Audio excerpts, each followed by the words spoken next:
సంప్రదాయానికి అత్యంత ప్రధానమైనటువంటి ఒక ఆచార్యులు అవతరించినటువంటి ఒక అనుభవం. ఈ ఆచార్యుల పేరు కూరేసులు.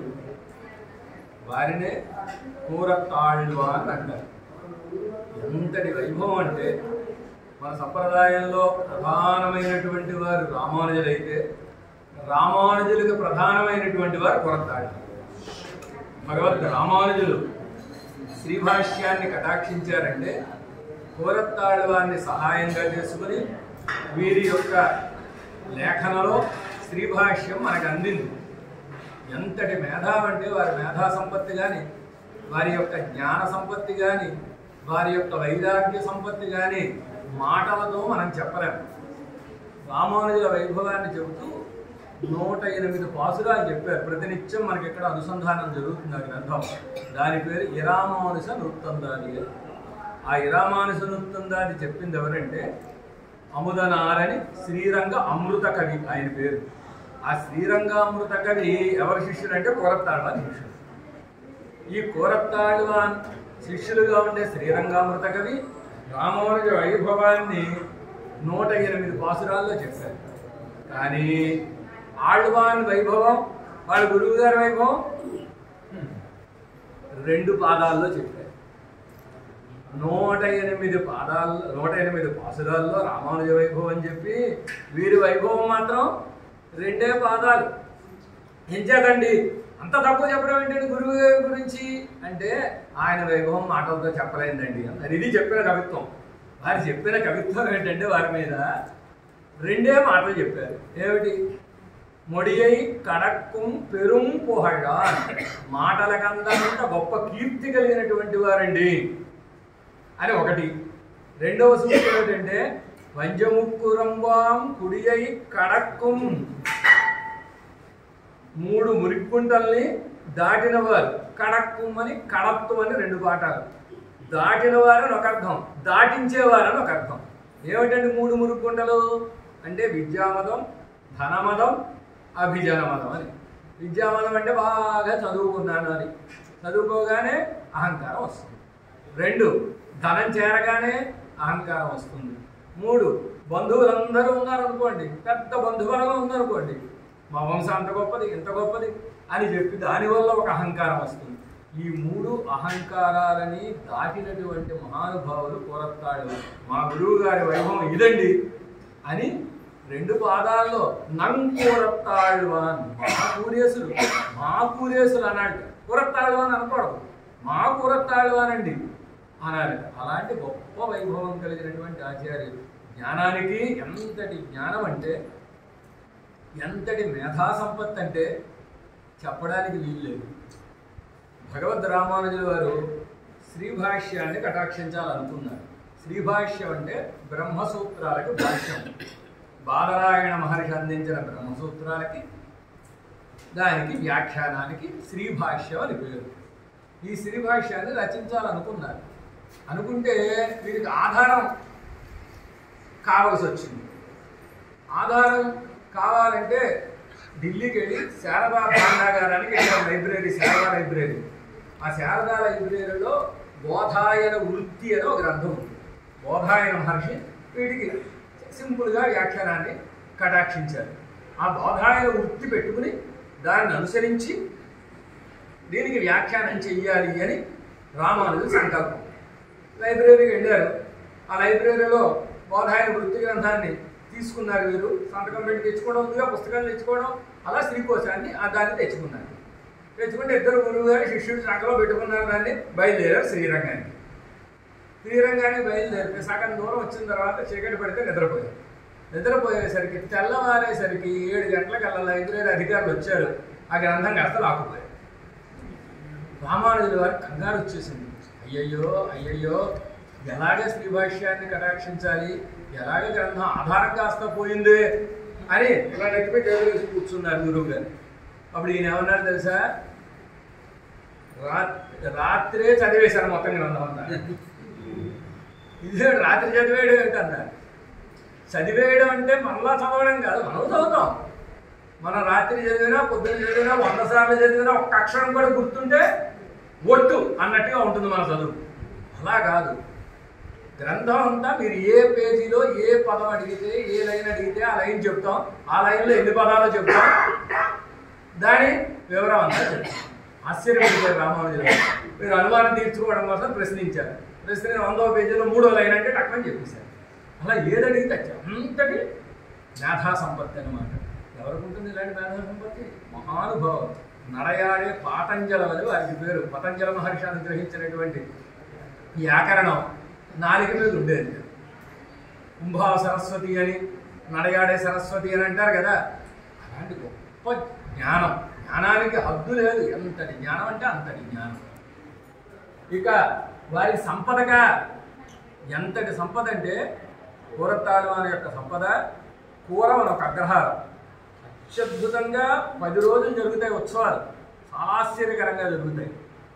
ఆ కూరం అనే అగ్రహారంలో వీరికి ఉండే ఐశ్వర్యం ఎంతంటే దాన్ని ఎవరు లెక్క కట్టలేరు.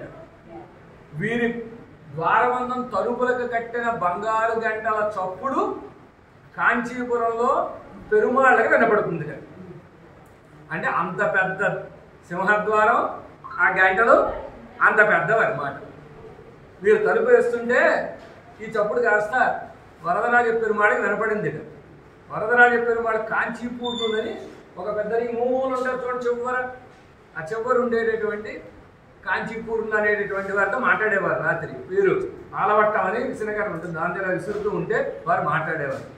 మాట్లాడుతుంటే సరిగ్గా చప్పుడు వచ్చింది, గంటలు చప్పుడు. ఏమిటి ఇంకా మన కోవిల తలుపులు వేయలేదా అని అడిగారట తిరుమాళి. అడిగితే వీరన్నట మన కోవిలో కాదు స్వామి, కూరత్తాళ్ళు అని తిరుమాళి సింహద్వారం గంటల చప్పుడు ఇది అన్నారు. అబ్బా అంత ఐశ్వర్యమా అన్నారట. ఈ మాట పొద్దున్నే వెళ్ళి చెప్పారు వీరు వారికి. వెంటనే ఏం చేశారో తెలుసు, పెరుమాళ్ళకి నా యొక్క ఐశ్వర్యం ఇబ్బంది కలిగించిందా, వెంటనే ఇదంతా వదిలిపెడుతున్నాను అని మొత్తం అంతా దానం చేసేసి ఇక్కడి నుంచి బయలుదేరి శ్రీరంగానికి వెళ్ళిపోయి ఎంబెరుమానాల యొక్క పాదాలను ఆశ్రయించినటువంటి మహానుభావులు. వెళుతూ ఉంటే వాళ్ళ బంగారు పాత్ర పెట్టుకుంది.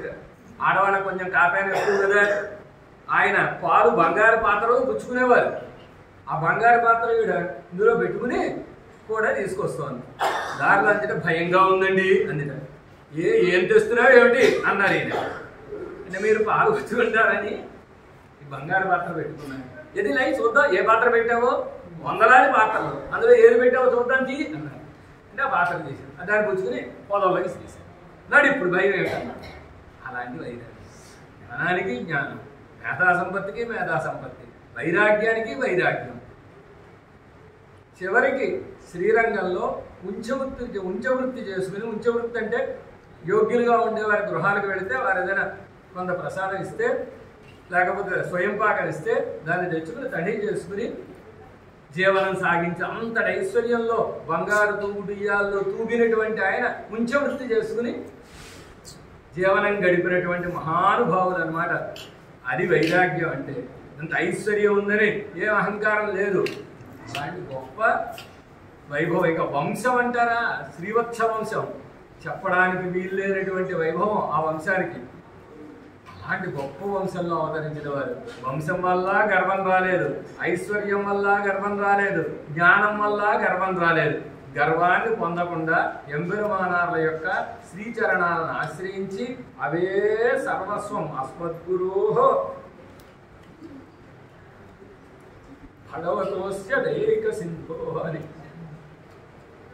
ఆ పాదాలనే తలుచుకుంటూ ఉన్నటువంటి మహానుభావులు అన్నమాట. మామూలు వారు కాదు.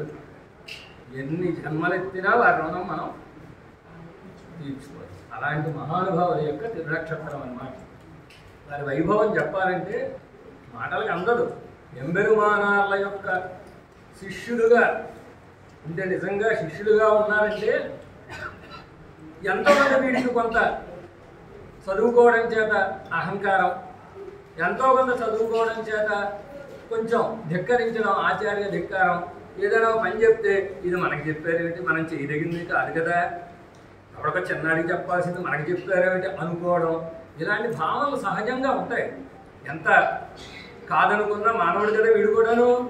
కానీ ఆచార్యుల దగ్గర వారు ఉండే పద్ధతి చూస్తే అసలు శిష్యుడు అంటే ఎలా ఉండాలి, ఇలా ఉండాలి. ఒకసారి శ్రీరంగానికి ఒక ఇబ్బంది వచ్చింది. ఇబ్బంది వస్తే మంత్రశాస్త్రంలో నిపుణులైనటువంటి పెద్దలు పెరియనంబి గారిని పిలిపించారు. ప్రాకారం చుట్టూ ప్రదక్షిణ చేస్తూ మంత్రించాలి. మంత్రిస్తే వారు అడిగారట, నా వెనకాల ఒకళ్ళు రావాలి, నీడలా ఉండాలి, కానీ వాళ్ళు నా వెనకాల వస్తున్నట్టు అనుకోకూడదు. చూడండి లిటిగేషన్.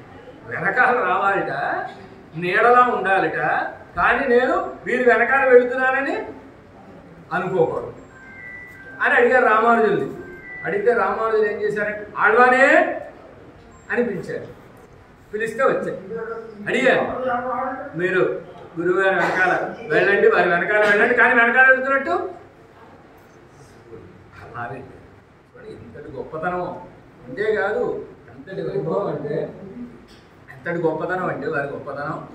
ఒక రాజ గురువు గారు రామానుజుల దగ్గరికి వచ్చి, మాకు మీరు కాలక్షేపం చెప్పాలండి, భగవద్ విషయం వినాలనుకుంటున్నాం అన్నారు.